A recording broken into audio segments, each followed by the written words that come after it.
everybody, it's Coffee Morning with Karlos, where I talk about a game based upon top secret criteria whilst drinking my morning coffee until my cup is dry. I hardly know where to start with this one. I was thinking to myself literally yesterday morning that it's a miracle the video game industry still exists today, since, and let's be honest with ourselves here, the vast majority of the games released for the first 20 years were absolute dog shit.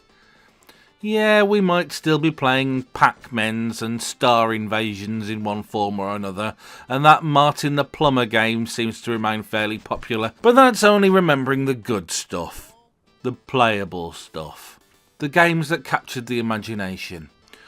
What of the games that had no imagination at all? What of the games that nobody remembers? Not because they were bad, but because they were completely unremarkable. What of the games that people bought, felt disappointed by, and then immediately forgot about? In short, what about Kai Fists of Steel for the Sega Megadrive? You play a character called Ken, which in the world of pre-millennial fighting games is the equivalent of naming your child Dave and then wondering why he doesn't stand out. Ken's missus has been kidnapped because of course she fucking has, because agency for female characters in video games was undesirable back then because naturally only boys played on the flashy lights box. And don't give me that shit about Samus, because that character model looks like every other Space Marine with a laser gun, and the fact that she had long blonde hair and assaulted lady parts under that armour was hardly front and centre of the promotional stuff, and even if you could remember that far back, which you can't, you'd probably have been poking your bottom lip out at the screen and crying, "Mum, my Metroid died!" But Mum never came, did she? Because you need to be a big strong boy and stop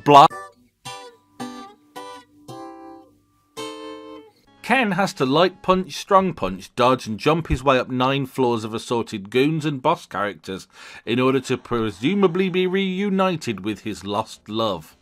It might seem like a lot of trouble to go to, but when you're sporting a gigantic oversized head and horrific colour bleeding when you get knocked over, you probably have to take what you can get in the romance department. So kick your way past Beavis, obligatory old guy, sumo, guy with a chain, projectile one.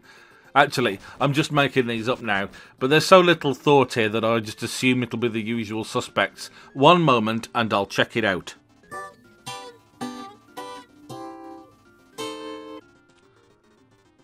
I gave the game more credit than it deserved. The most exciting enemy was a guy in a vest who turned green after a while. It sort of reminded me of Blanca, but without anything unusual about him aside from being green. This game came to console the same year as Sonic the Hedgehog. Imagine if you'd been in the shop with a copy of each game in your hand, humming and hawing about which one to buy. Imagine you'd heard that at the end of Kai, the hero gets to grab his girlfriend's butt on a rooftop. Imagine you'd seen the advert with a steel fist smashing its way through the floor and thought, "Oh God, yes! All this ass squeezing and property destruction is for me. None of this childish hedgehog nonsense." Imagine if you'd bought the wrong one. You'd probably never play another video game again. The good news, however, is that no one bought Kai Fists of Steel instead of Sonic, because Kai Fists of Steel is shit. Now, good day. Thank you ever so much for watching today's video on Kai Fists of Steel, which was brought to you in association with sort of 3:30 in the morning. This game was fucking terrible. Jesus. Yeah, it's not even.